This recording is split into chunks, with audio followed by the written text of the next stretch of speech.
What's up? February is over. We're in March now, so it's time for another reading log. So this month I read, I'll say 3. That's a lie. I finished 2 novels, and I'm still working through the third book. It's not a novel, but let's get into it. So the first book I read was Vineland by Thomas Pynchon. This was my first Pynchon, and dude, it was hard. This book was hard. It took me a bit. It took me like 2 weeks, I think, to finish this book. And in February too. Like, February is only a few weeks long, it's February. But dude, this book, it's not that long. It's like 400, it's less than 500 pages, which is not like it's really not that long. But it's just so dense. Like, this book has no breaks.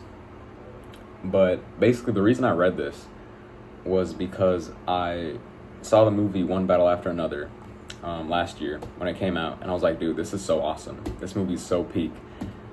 And I rewatched it recently in 70 millimeters. 70, yeah, I think that's what it was. Or 35, I don't know. It was one of those. But yeah, I thought it was great. And so I was like, I'm gonna read the book. And the book is way different. Like, the whole time I was reading it, I was kind of comparing it. I was like, which one do I prefer, the book or the movie? But the movie is just like, it's like one aspect of the book, and they just took that and kind of, like developed a whole plot from that. And so the book is a lot more involved. There's way more things going on. It's a lot less like plot. The book has like no plot. But what's it about? So it's about Vineland. It's this kind of, it's this like commune, this kind of little town in California, a bunch of like ex-hippies. And it's kind of the story of the people of this town, the history surrounding this town.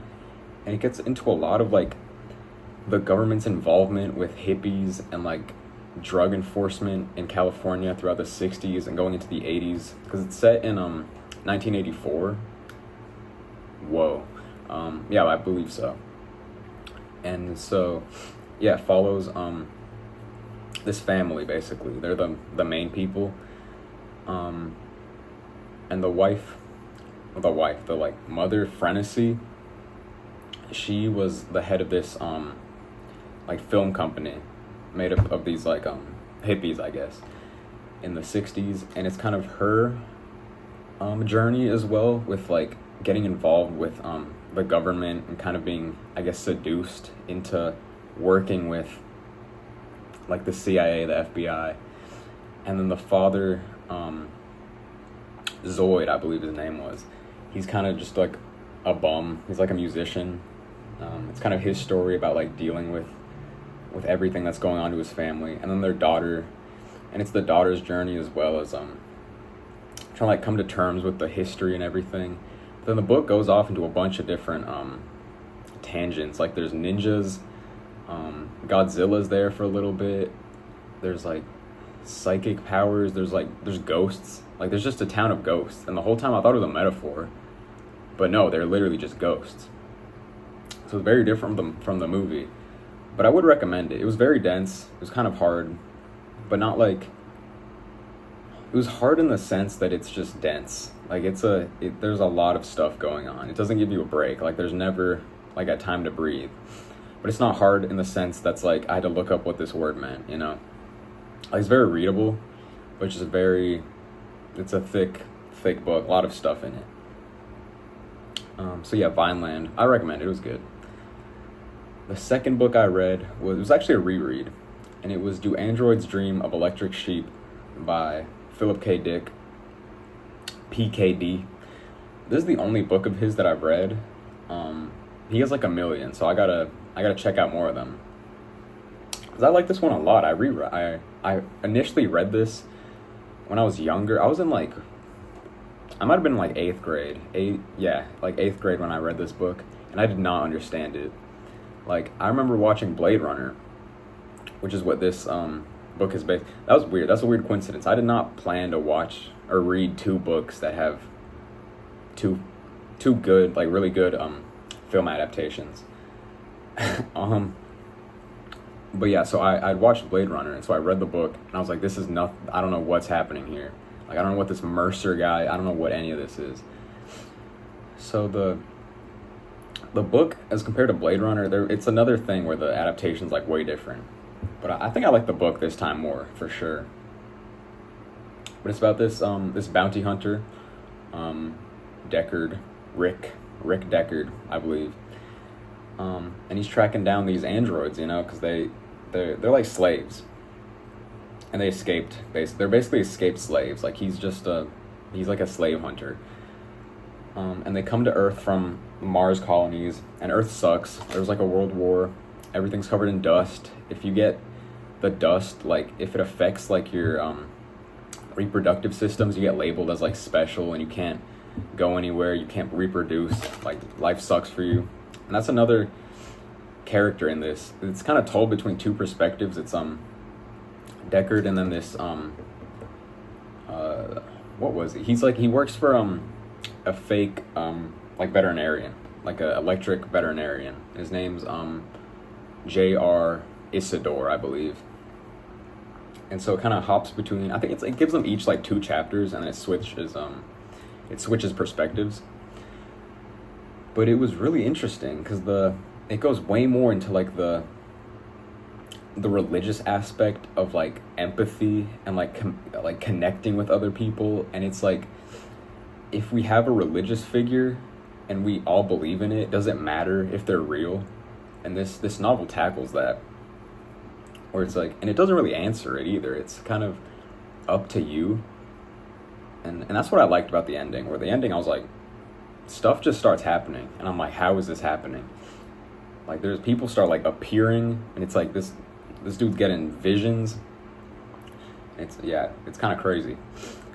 But it's also got a lot to do with I guess just the societal aspect of being labeled as something different, because you have these 2 humans, right? But one's very much like mentally, like he's not all the way there, I guess.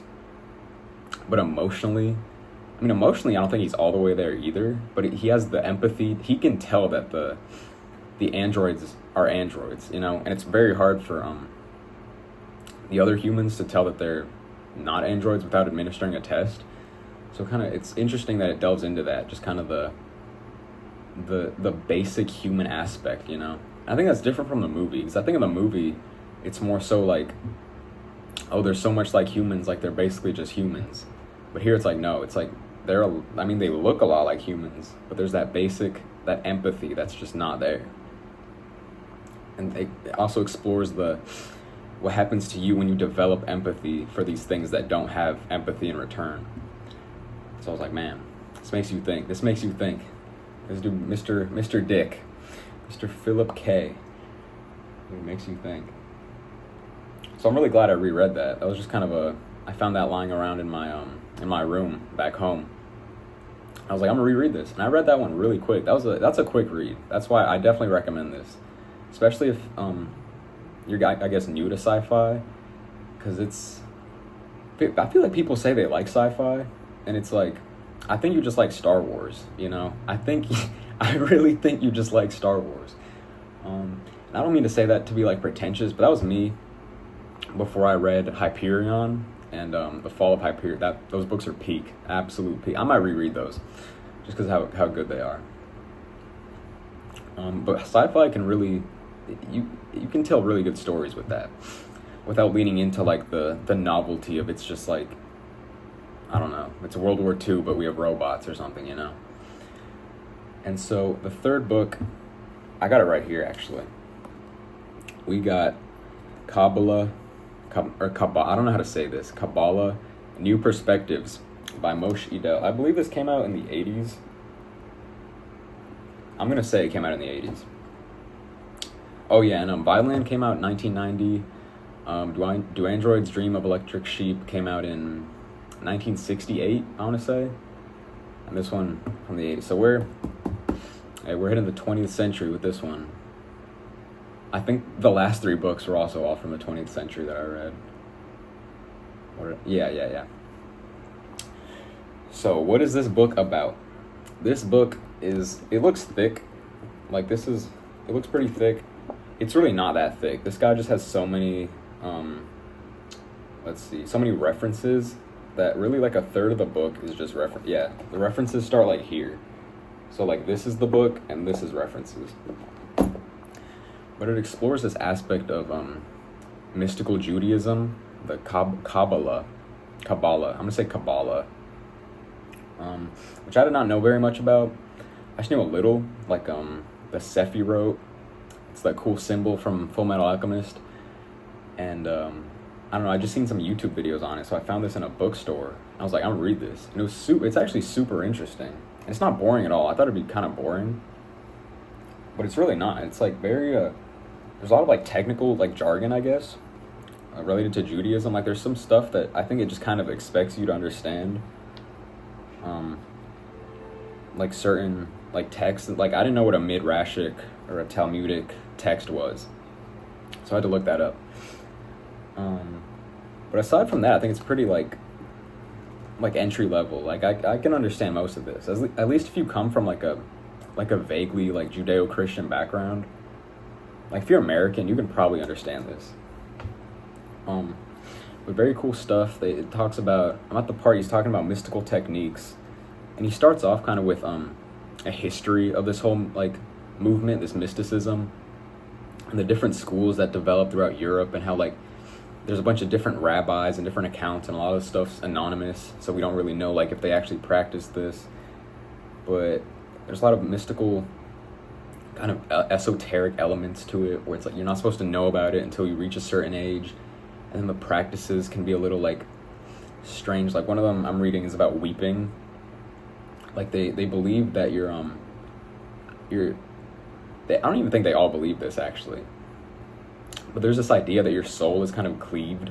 Like your soul exists in two halves, and there's the divine and then the one here, and your goal is to kind of like get them aligned, just get them back in equilibrium, and that's like ascending.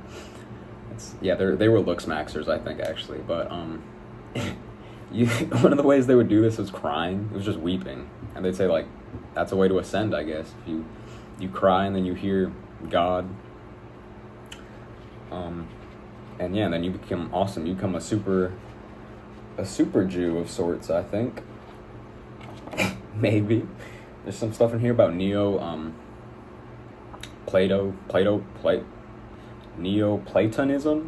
Platonism, Plato, like that, but new. Yeah, that's what they talk about. There's like philosophical aspects. There's some mention of Gnosticism, which I want to read about that too, because that's pretty interesting. This is different. This is like, I don't want to say this is like just the Jewish version of Gnosticism, because I don't think that's true. But there's some interesting stuff like that in there, where it's like, I don't think most people that are Jewish are like practicing this stuff. I don't think so. But they talk about the Hasidic Jews. I did not know that had some mystical elements to it. I thought those were the same as Orthodox Jews. Maybe I got more to learn, more to learn. So the project for this year, right? It was to read books that I owned. This month, I don't think I actually did that. I literally bought this book like this in February and then read it. So I guess I kind of did that, because I own it. I own the book now. Do Androids Dream Electric Sheep I already owned, but I already read it. And then Vineland I got from the library. But maybe I say that's more of a suggestion and less of a rule, because as long as I'm reading, it's chill, right? It's chill. So next month I'm already starting on another book. I got a book I'm reading right now. I'm almost done. That's not true. But I'm working through it. I'll probably finish it like tomorrow or the day after. And then I've got a whole stack right there. A whole stack. Should I reveal? I'll reveal the stack. Let's see what we got over here. I won't reveal what I'm reading, but I'll reveal what I've got planned, what I brought from home. So we've got Crime and Punishment. This is niche. No one's ever read this, actually. I think I'm probably the first person to read this. One thing I don't like about, look, it's tiny. This is like a tiny version. And the other, like, look how many You see that? This is gonna be hard to read because I'm gonna get annoyed at the size of this. And then even tinier, Anna Karenina, another niche pull. Like no one knows this book. You know this guy Leo Tolstoy? You don't know about him. And this one's even tinier, dude. Like, but it was $2. So, no, does it say abridged?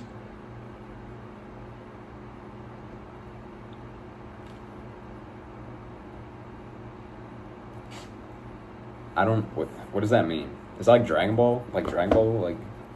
Like when they abridge that and it's funny? Dude. What? I'm gonna have to maybe I don't read this if this is actually just like an abridged. I don't know. We'll figure that out. And then I got this from the library. Tom Robbins Jitterbug Perfume. This is not small. It's not printed small, so I'll read this fine. And I don't know, I heard this was just a very good book. So I'm excited. I'm excited to read this. And then I'll finish this up, just like in between, because like, I don't know, I find it easier to read novels, I guess, than I guess scholarly stuff. It's a little more boring. But not boring. I guess it's less engaging because there's no plot. It's just reciting facts to me. But yeah, that was it for February. February is a good month. A lot of good stuff happened to me in February. So I'm grateful for that. I got to read some good books. So yeah, we're on to March, third month number 3 of this. How many books we've read? You've read them with me, right? Right? So we're on to 5.5 books. Once I finish this, it'll be 6 books for the year. Hey, we're on track for 36 books. That's 36 more than last year. That's not true. I read some last year. I didn't read 0 books last year. But yeah, thanks for watching. I'll be back next month to keep on reading, maybe keep on writing. I'm getting into poetry. I'm feeling poetic. I wrote a poem about my Brita. I should link my Substack. I have the poem up there. I'll link the Substack. But yeah, thank you guys for watching, and peace.